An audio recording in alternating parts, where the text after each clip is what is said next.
አዲስ ኮምፒውተር ለመግዛት አስባችሁ ነገር ግን ምን ነገሮችን ማየት እንዳለባችሁ እንዲሁም ደግሞ ላፕቶፕ ወይም ዴስክቶፕ የትኛውን እንደምትገዙ ለመወሰን ከተቸገራችሁ ትክክለኛው ቦታ ላይ ናችሁ። በዛሬው ቪዲዮ አዲስ ላፕቶፕ ወይም ዴስክቶፕ ከመግዛታችሁ በፊት ልታዩዋቸው የሚገቡ ወሳኝ የሆኑ ነጥቦችን በዚህ ቪዲዮ በዝርዝር እናያለን ማለት ነው።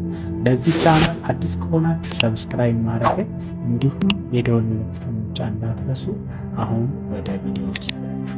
የመጀመሪያው እንግዲህ ማወቅ ወይም ደግሞ መወሰን ያለባችሁ ነገር ኮምፒውተሩን ለምን ዓላማ ነው የሚለው ጥያቄ መመለስ ማለት ነው። ይህን ማድረጋችሁ ደግሞ የሚጠቅመው ከሚያስፈልጋችሁ በላይ የሆነ ወጪ እንዳታወጡ እንዲሁም ደግሞ ከሚያስፈልጋችሁ በታች ሆነም ኮምፒውተር እንዳትገዙ ይረዳችኋል ማለት ነው። ለምሳሌ ለትምህርት እንዲሁም ደግሞ ለኦፊስ ወርክ ለኖርማል ስራ አይነት ለመግዛት ካሰባችሁ ኖርማል የሆነ እንደ አይስሪ ሊበቃችሁ ይችላል ማለት ነው። እንዲሁም ደግሞ ለጌሚንግ አይነት አለም ከሆነ የምትፈልጉ ኮምፒውተሩ ሃይ ኢንድ ፒሲ ሊያስፈልጋችሁ ይችላል ማለት ነው። አሪፍ ፕሮሰሰር ያለው፣ አሪፍ ግራፊክስ ካርድ ያለው፣ አሪፍ ኩሊንግ ሲስተም ያለው ኮምፒውተር ማየት ይኖርባችኋል ማለት ነው።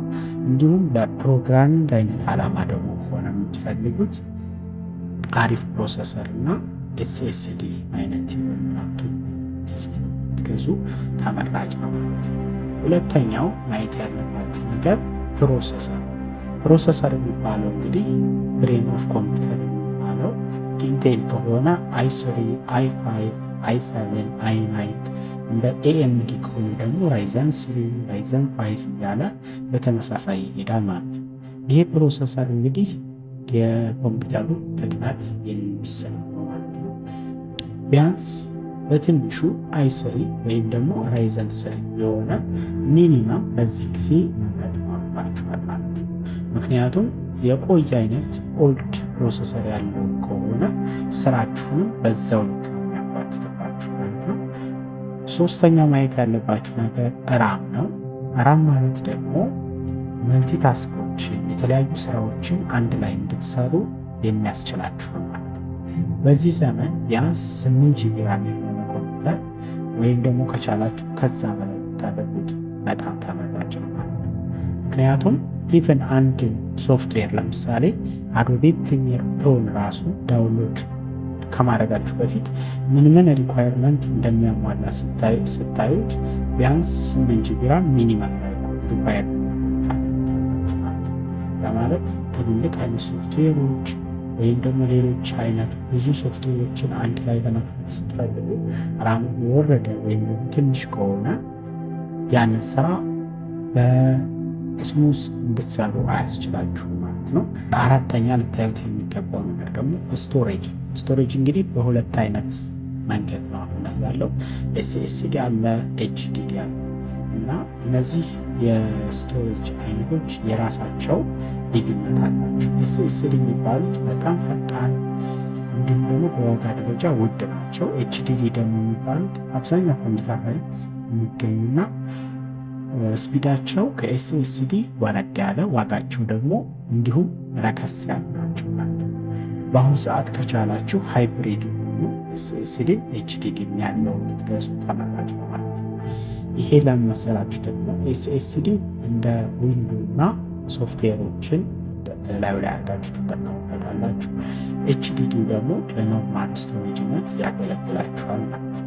ኤስኤስዲ ብቻ የሆነውን የምትሳትሩ ደግሞ በጣም ዋጋቸው ውድ ነው ማለት ነው እና ዋጋውን ሊያነረባችሁ ይችላል። ስለዚህ ኤስኤስዲ ቢያንስ 250 ጂቢ ሊሆን ይችላል ወይም ደግሞ 500 ጂቢ ሊሆን ይችላል ካለው፣ ያኛው ደግሞ ኤችዲዲ 1 ቴራ ከዛ በላይ የሚኖረው ሁለቱንም ሃይብሪድ አድርጋችሁ ልትጠቀሙ ትችላላችሁ ማለት ነው። ሌላው ማየት ያለባችሁ ነገር ደግሞ ግራፊክስ ካርድ እንደ ጌሚንግ፣ ቪዲዮ ኤዲቲንግ፣ ግራፊክስ ዲዛይን፣ ስሪዲ አኒሜሽኖችን፣ ስሪዲ ሞዴሎችን የምትሰሩ ከሆነ ግራፊክስ ካርድ በጣም ወሳኝ ነው ማለት ነው። እንዲሁም እንደ አዶቤ ፕሪሚየር ፕሮ የመሳሰሉ ሶፍትዌሮች በአሁኑ ሰዓት ግራፊክስ ካርድ 2025 የምታዩት ሚኒመም 2 ጂቢ ግራፊክስ ካርድ ሊጠይቃችሁ ይችላል ማለት ነው። ያ ማለት ለቪዲዮ ኤዲቲንግ፣ ለጌሚንግ፣ ለመሳሰሉ ስራዎች ግራፊክስ ካርድ በጣም ወሳኝ ነው። ላፕቶፕ ላይ ኢንቴግሬትድ ሆኖ ነው ግራፊክስ ካርድ የሚመጣው። ዴስክቶፕ ከሆኑ ደግሞ ግራፊክስ ካርድ ለብቻው ገዝታችሁ ልትጨምሩ ትችላላችሁ። ነገር ግን ግራፊክስ ካርድ ያላቸው ፒሲዎች ከኖርማሎቹ ፒሲዎች አንጻር ስትሏቸው በጣም ውድ ናቸው። አንድ ግራፊክስ ካርድ ለመግዛት የአንድ ኮምፒውተር ዋጋም ሊይዝባችሁ ይችላል ማለት ነው። ለዛም ነው ጌሚንግ ኮምፒውተሮች በዋጋ ደረጃ በጣም ውድ ጊዜ ማለት ነው። ሌላው ማየት ያለባችሁ ነገር አፕግሬድ ኦፕሽን፣ ያ ማለት አሁን ለምትፈልጉት ዓላማ ከተጠቀማችሁ በኋላ ወደፊት ደግሞ ይህን ኮምፒውተር ምን ያክል ኤክስፓንድ አድርጋችሁ መጠቀም ትችላላችሁ የሚለውን ነገር ማየት ይኖርባችኋል ማለት ነው። ይህም ከምን አንጻር ሊሆን ይችላል? አንደኛ ራሙ እስከ ስንት ጂቢ ድረስ ማክሲመም ሊይዝ ይችላል። ብዙ ጊዜ ዴስክቶፖች ኤክስፓንዴብል ናቸው። ያ ማለት ራም ለምሳሌ በ8 ጂቢ ገዝታችሁ ወደፊት ደግሞ 16 ጂቢ 32 ጂቢ እያደረጋችሁ ከፍላጎታችሁ ጋር ልታሳድጉ ትችላላችሁ። እንዲሁም ስቶሬጁ በአንድ ቴራ ገዝታችሁት የተለያዩ ሃርድ ዲስኮች ኤስኤስዲዎችን እንዲሁም 3-4 ሃርድ ዲስኮችን በማድረግ በምትፈልጉት ስቶሬጅ መጠን አተልቃችሁ ልትጠቀሙ ትችላላችሁ። እንዲሁም ግራፊክስ ካርድም በሚያስፈልጋችሁ ጊዜ ገዝታችሁ ልትጨምሩበት ትችላላችሁ እና ምን ያክል አፕግሬድ የሚለውንም ማየት ይኖርባችኋል ማለት ነው። ማየት ያለባችሁ ነገር ከስራችሁ ጋር የሚሄድ ላፕቶፕ ነው ዴስክቶፕ። ብዙ ጊዜ ተንቀሳቃሽ አይነት ስራ ነው የምትሰሩት፣ ላፕቶፕ ያስፈልጋችኋል ማለት ነው። ላፕቶፕ ስትገዙ ደግሞ አንደኛ ባትሪው ቢያንስ 6 ሰዓት እና ከዛ በላይ ይገባል ማለት ነው።